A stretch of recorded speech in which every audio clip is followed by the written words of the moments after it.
네, 12.3 비상계엄 1년을 하루 앞두고 투데이 모닝콜에서는 특별한 분을 모셨습니다. 민주주의가 벼랑 끝에 섰던 그 밤, 제1야당의 원내 사령탑으로서 국회를 지켰던 분이죠. 당시 민주당 원내대표였던 박찬대 의원 나오셨습니다. 네, 의원님 안녕하십니까? 네, 안녕하세요. 네. 벌써 1년이 지났습니다. 네. 당시 비상계엄 당시에 의원님께서는 어디에 계셨고 또 어떻게 그 소식을 접하셨는지 좀 말씀해 주시겠습니까? 예, 벌써 1년이 지났네요. 안녕하십니까? 라는 인사를 할 수 있을 만큼 시간이 좀 경과했는데요.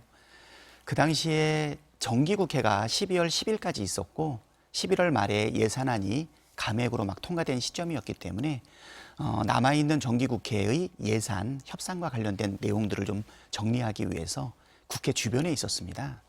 그러다가 계엄이 터지고 나서 김용민 의원으로부터 전화를 받아서 계엄이 공포됐다는 사실을 알게 되었고요. 1초도 망설이지 않고 국회로 뛰어들어가야 되겠다라는 생각을 가졌었죠. 많은 분들이 12월 3일 계엄이 선포됐을 때 굉장히 당황스럽고 황당했겠지만 우리 지도부에서는 이재명 대통령과 함께 오래전부터 비상 상황이 발생할 개연성을 느끼고 있었습니다.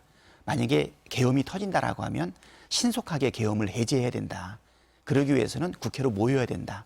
이런 생각을 가지고 있었는데요. 네. 다행스럽게 12월 4일 오후 2시에 이창수 중앙지검장을 포함한 검사 3인과 체제 감사원장을 탄핵하기 위한 안건이 상정되어 있어서 지방에 거주하시는 우리 의원들이 집에 가지 않고 국회 주변에 대기해달라고 요청한 상태였거든요. 네. 12월 3일 날 계엄이 터질지는 몰랐지만 이러한 사전의 준비가 신속하게 의원들이 국회로 모일 수 있었던 부분 아니었나 이렇게 생각이 됩니다. 네, 의원님 그 국회로 가는 과정에서 들어가는 과정에 어려움을 없으셨는지 또 그것도 좀 궁금한데요. 저 같은 경우는 신속하게 국회로 왔기 때문에 네. 아직은 국회의 정문이 차단되어 있지는 않았습니다.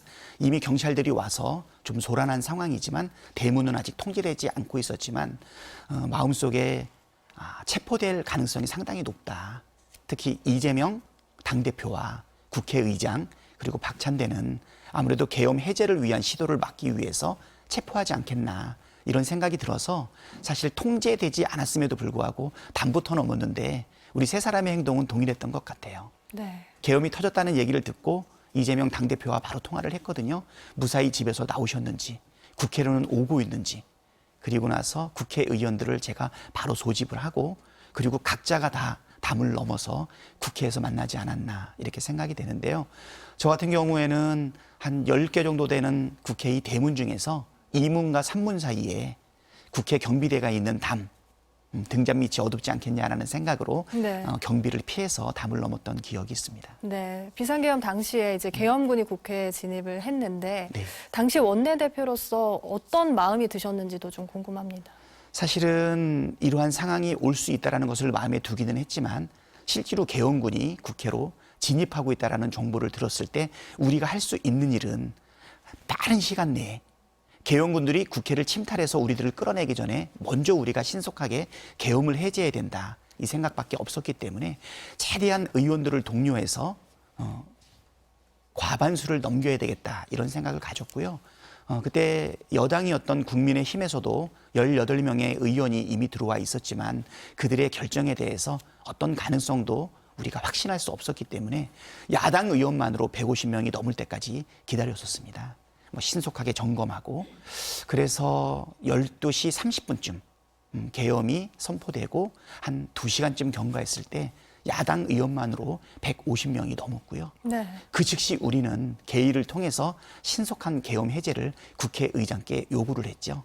150명이 차는 그 순간에 국회의장께서도 자리를 지켜주시고 이재명 대표도 사실은 몸을 피해서 은신하고 있다가 바로 나타나셔서 계엄 해제를 준비를 했는데 실질적으로 계엄이 해제가 이루어질 때까지는 30분 정도가 경과가 됐습니다. 네.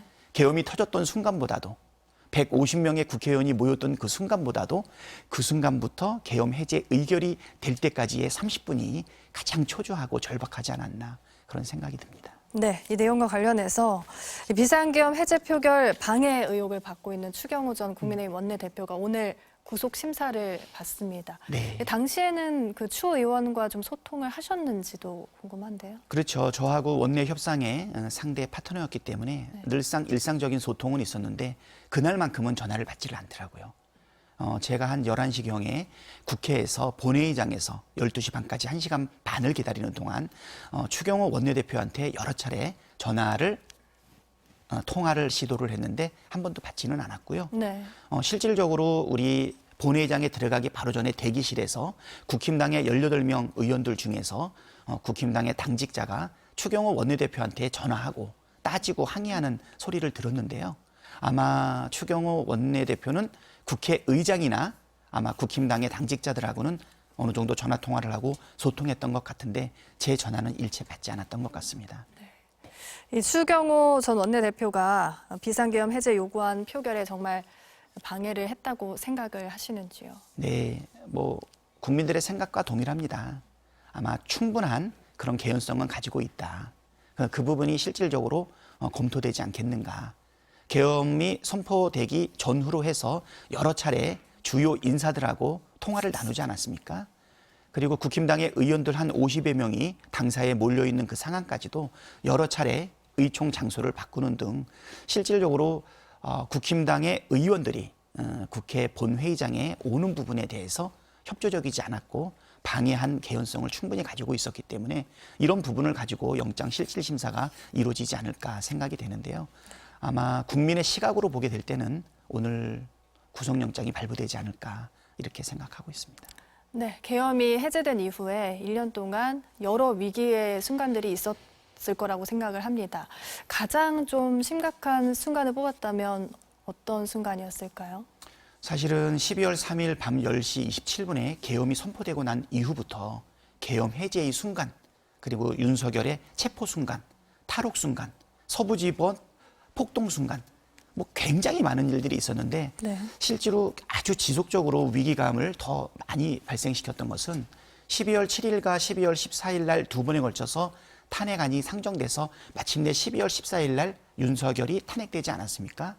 그 이후에는 헌법재판소에서 당연히 심의를 통해서 파면 결정이 나야 될 텐데 헌법재판관이 9명으로 구성되지 않았습니다. 네.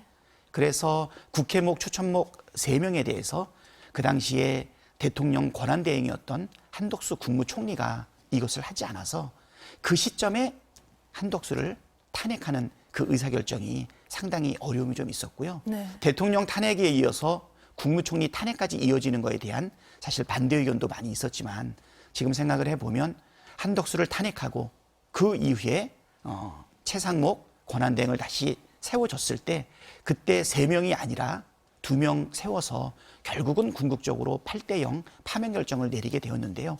그 기간이 너무 오래 걸렸던 것 같습니다. 실질적인 파면은 4월 4일 날 이루어졌는데요. 100일 가까이 되는 기간 동안에 헌법재판소에서 사실 판결이 왔다 갔다 하는 그 순간들.